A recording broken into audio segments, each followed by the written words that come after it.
Welcome back to the Two Promises podcast.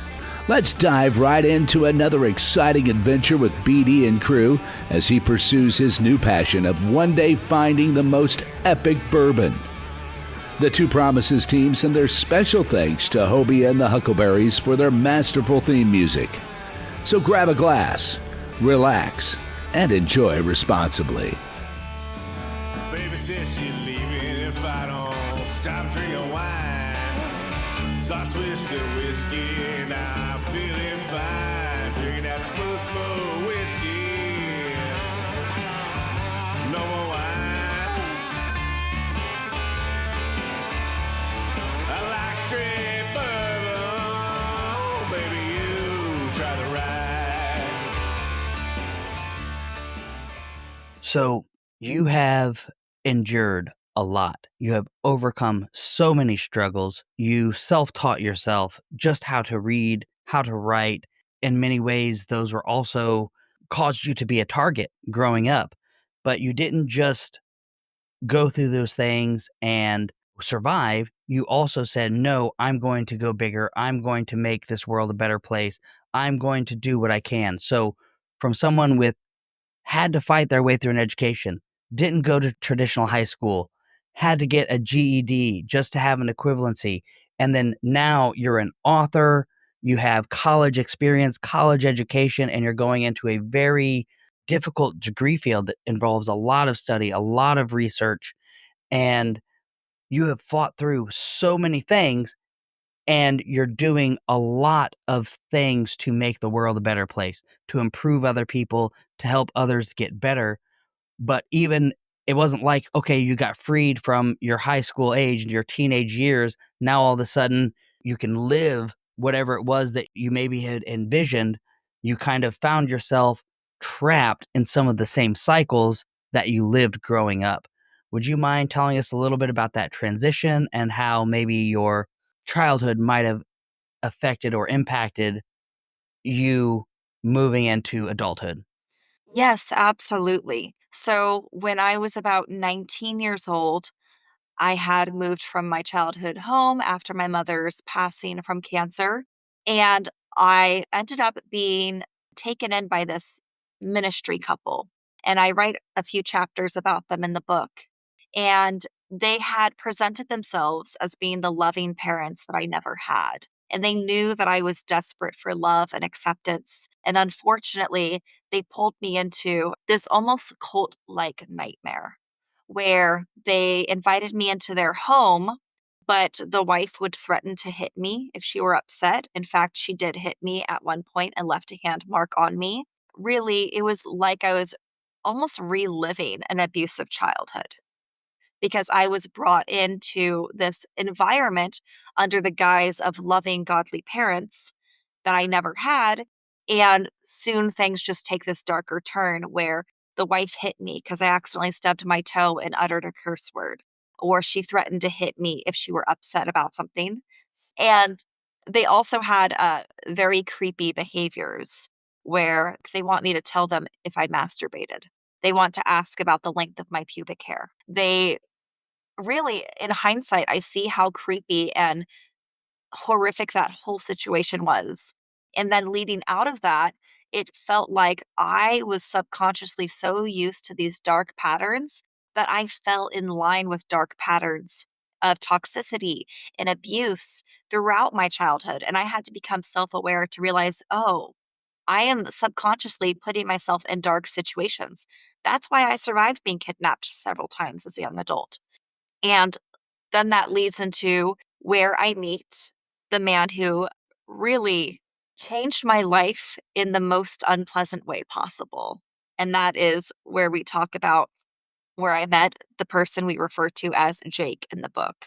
And that is the man who really seems, in hindsight, to be my mother reincarnated. Just so much of those similar abusive patterns. Right. So you found yourself in these very abusive, troubling, awful scenarios. I remember, just to kind of tie it back in some more, is your brother beating your other brother, the pool of blood that you had to clean up, and they didn't take him immediately to the hospital. So my mother and I got him out of the house after the beating, and we ended up going to a motel. And I think it was pretty horrific that he was not taken immediately to a hospital.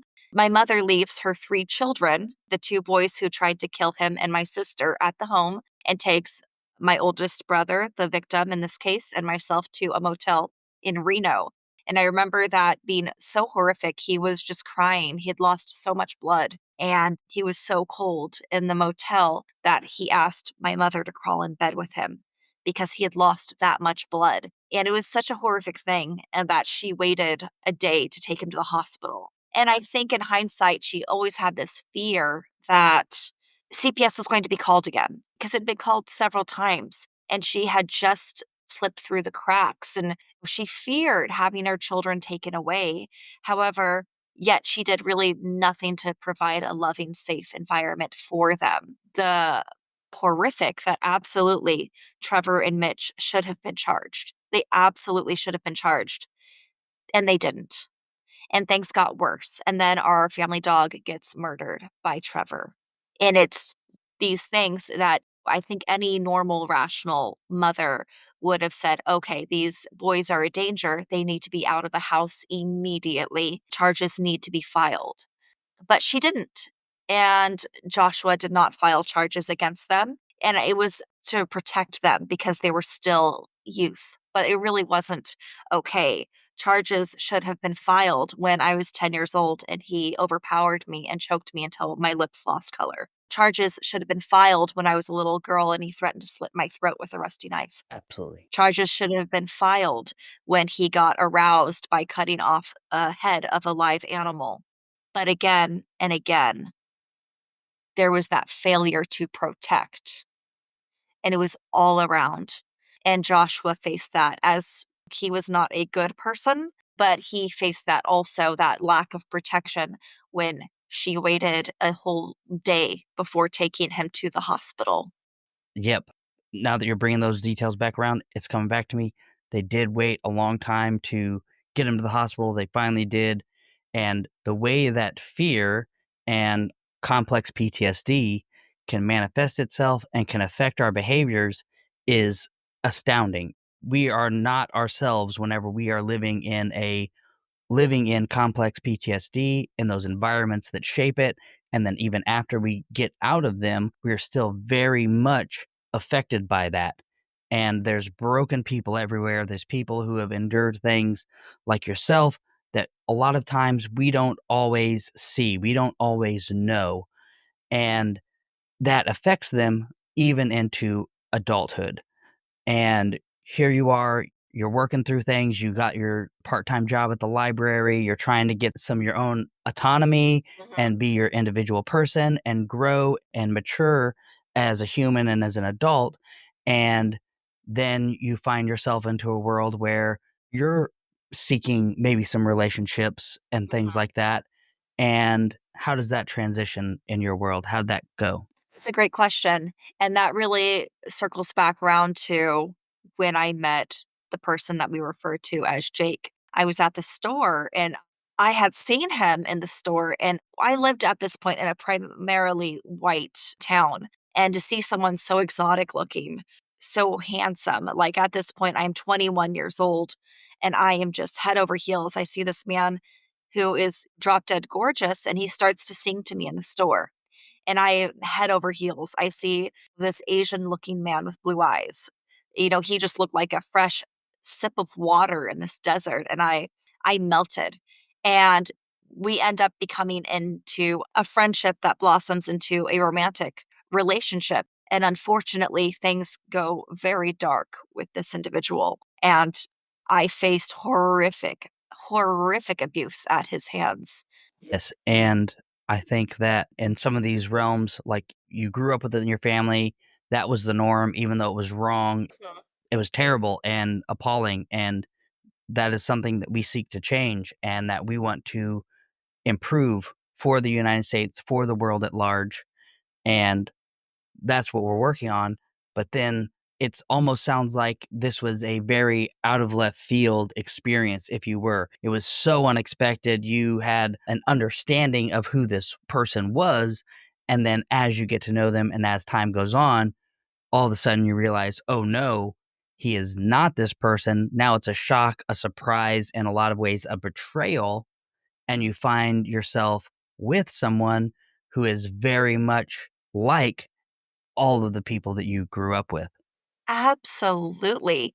And as I mentioned before, it really seemed like he was my mother reincarnate. Truly, there were so many disturbing parallels. But with this person, he sensed and he knew that I had had a horrific childhood. And he knew that I was still essentially just a kid. I, at age 29 right now, I think of 21 still being childlike, especially since in some weird way I was so kept from the world for so many years.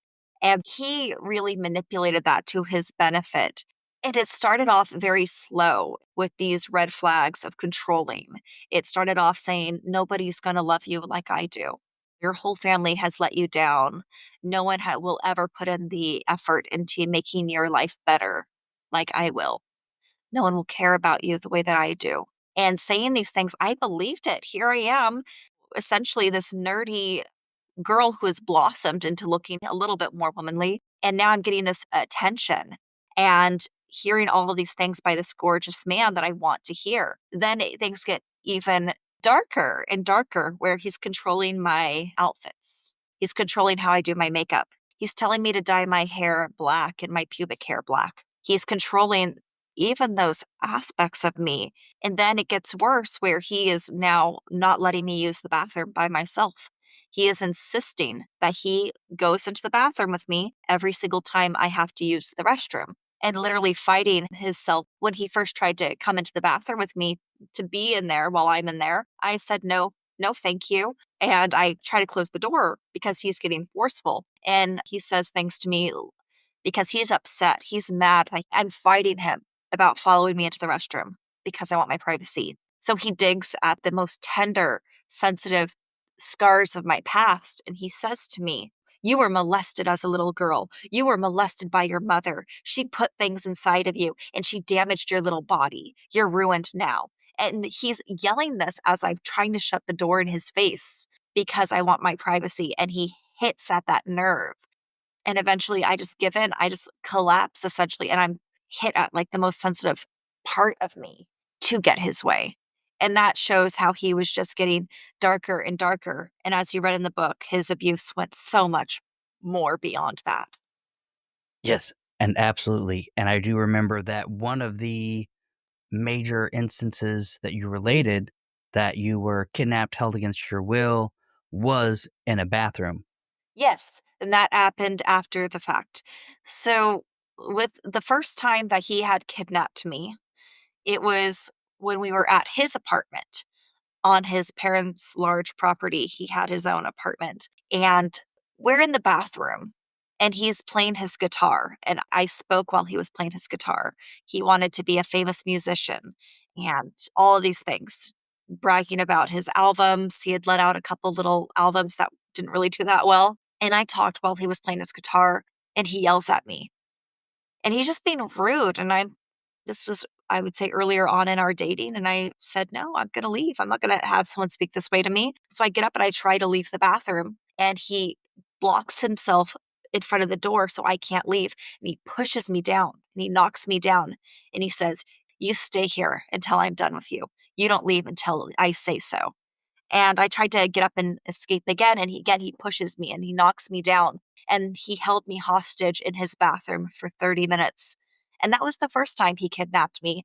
And unfortunately, each time he kidnapped me, it got worse and worse. Right. And so this kind of highlights on, I think, an important part of the healing cycle. And that is one, you have to feel safe. You have to feel safe in order to heal. You're not going to overcome the trauma unless you're in an environment where you have some safety. And then another big important piece to that is having your own personal boundaries, having your own self, your own identity, your own being that is separate from the abusers, the situation, whatever. And a lot of times that is contrary to anything the abuser wants. They want control, they want power, they want to be able to assert themselves into you and influence you the way that they want to. So, multiple times throughout your book, you have shared how you did try to work those boundaries, how you did try to defend yourself with the couple who took you in and you tried to have boundaries with them and they still abused you in a different way, in a more emotional, narcissistic way. And then you tried to have your boundaries with Jake.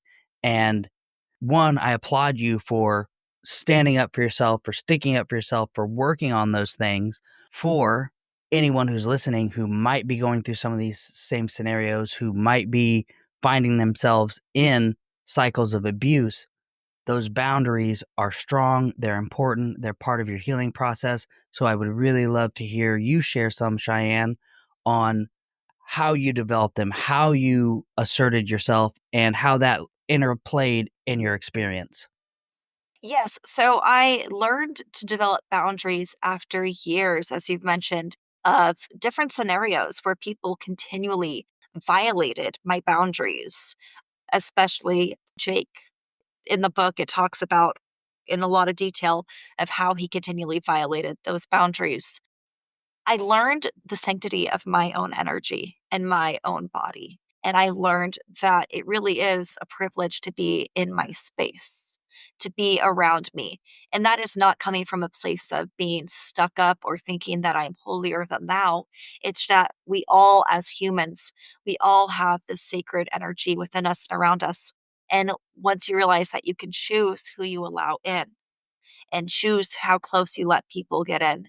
You could have these gates around your temple, which is your body, your mind, your soul, all of these things. That really took years to establish. And it's something that I still have to apply and actively practice for my own sanity. Yes, as you've read in my book, there have been numerous occasions where I've survived several horrific kidnappings. Of course, my boundaries have been infringed upon. My basic human rights were infringed upon and stripped from me during these kidnappings. So I really had to give myself the gift of learning boundaries and applying those daily.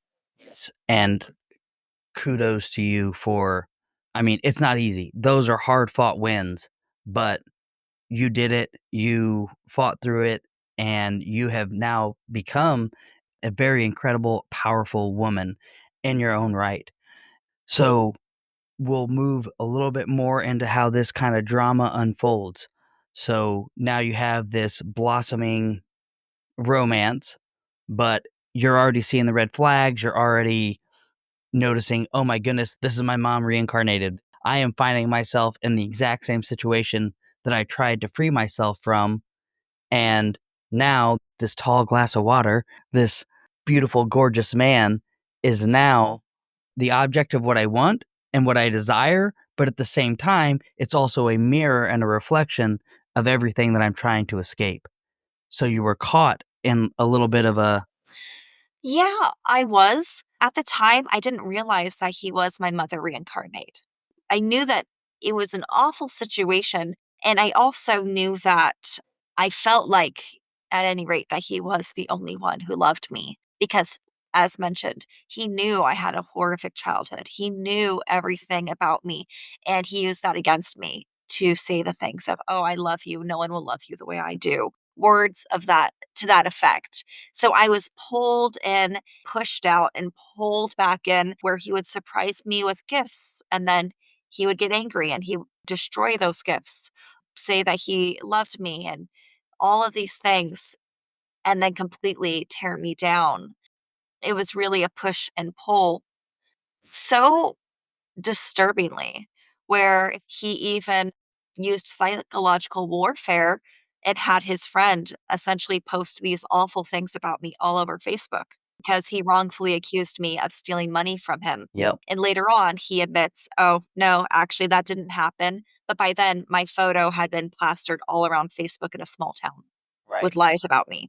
So there were these aspects, and it did unfold even more so I cannot recall the amount of times that this man did horrifically abusive things to me, but I can recall a time specifically where he got upset with me and he tried to light my hair on fire. And he chased me around the room trying to light my hair on fire. It wasn't just locking me in the bathroom for 30 minutes. It was secretly watching me while I showered. I caught him one day watching me while I showered. He peeked through the door. It was secretly recording me while I slept. And I actually discovered while he was going through his photos on his phone, showing me something. I said, "Babe, what's that?" He clicked on it. He said, "Oh, you just look so, peaceful and sexy while you slept. So I recorded you." And he had recordings of me sleeping. It was flicking cigarette ash into my face. It was kidnapping me. It was threatening me with a weapon. It was kidnapping me and doing horrific things to me. It was all of these awful situations that really did unfold. And I am blessed that I survived all of these horrific things. And that's one of the reasons why I use my voice is because of what I've survived and endured. And to also highlight these patterns of abuse and how they can pour out into other facets of your life. Because if I had been a healed woman, I would never have even given a second glance to somebody who mistreated me. I would have left after the first red flag. I wouldn't have stayed until he did horrifically unspeakable things to me. Right. And I think that's a lot of ways that people find themselves trapped and they find themselves in cycles of abuse, even if the names of the actors change, even if the circumstances change, the underlying problems that people like project onto others and the way people, predators, will isolate the victim. They will use everything in their power to psychologically take their power away.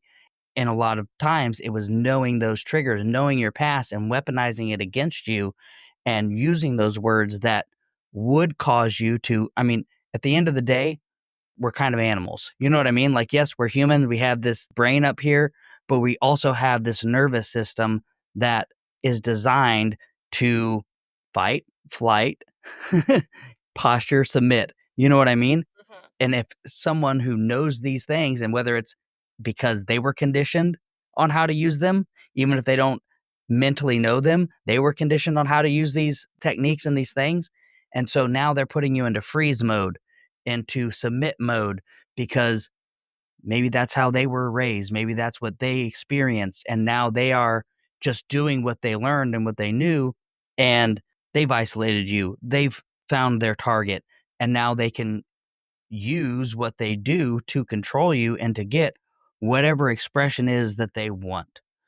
And that dichotomy of power and control and using the nervous system against you, which kind of makes me think a little bit about I'm probably past the trend. I'm like, I'm not the person that's on like the viral stuff or whatever, but there's a debate online about a man or a bear. Mhm. Would a woman rather encounter a bear in the wild or a man in the wild? So just kind of wanted to spin it your way and get your input on that question. That is a great question. And I think my answer might be a little surprising. I'm a very literal woman. So, despite the fact that I have been kidnapped by two different men, I have been raped by multiple men, and I have faced horrific encounters. Logically speaking, I would choose the man because a bear could probably eat me. And a man, at least now, I think I could hold my own if I'm. So we have to look at the logical aspect of it. What is the percentage that a man in the woods would attack me?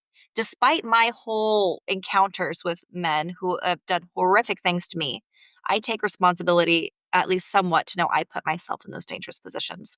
So the percentage of a man being in the woods trying to harm me, I would like to say is fairly low to 50-50. Now, if he did try to harm me, I'm pretty confident that I could at least claw out his eyes and somewhat survive. You believe that even with the man, that you've got the better chance and somewhat survive. Is that what I heard there? Essentially, yes, because with a bear, the likelihood I really would rather not have my face eaten off. With a man, despite my history of having horrific encounters with men, I know that most likely he would not be a predator, but if he was, then I'm pretty confident that I could hold my own and claw out his eyes and escape. Still survive. You're still surviving. Like with the bear, hey, you might be in the belly. Yes. And then Gotcha. out of the belly, which would be no fun. Yes. Yeah. No, nobody needs that. So that's a great perspective. Thank you for sharing it with us. I think that all of your reasoning there like makes a lot of sense. And kind of caveating with that is essentially, I said this before, and I'm not trying to like diminish things, but at least a base level, a lot of us are just animals on that conditioned response. And once we get driven into those areas, we are not acting with these mental faculties and with the brain and the logic that we've been given. We are triggered and we are forced into, some people call it like the reptilian brain, or, you know what I mean, your lizard Yeah. brain or something like that, where it is literally just in survival mode. And my experiences with complex PTSD showed me that in very real ways, in how my behaviors, my actions, the things that I would do, and the person that I became was not me, was not human, was not the real person that I am. But it took work, both on my part and through a team of medical professionals that helped me heal and helped me get better and helped me find the human aspects of myself so that I could, in turn, be the person that I was before. And of course, there's been change, but be more myself with all this new experience and all this now new desire and drive to help other people who are kind of at the mercy of their nervous system without the tools. That's a great, great point that you made. How much the nervous system has a role in this. And I feel like that's something that really needs to be highlighted. The whole connection between mind, body, and spirit, I absolutely believe in. And in hindsight, I can see, oh, when nervous system is dysregulated, when you subconsciously hang on to patterns that you're used to, you subconsciously walk into dangerous situations, like in my case. And as mentioned, I'm so grateful that I miraculously survived several kidnappings at the hands of different men, the main one being Jake. Yeah.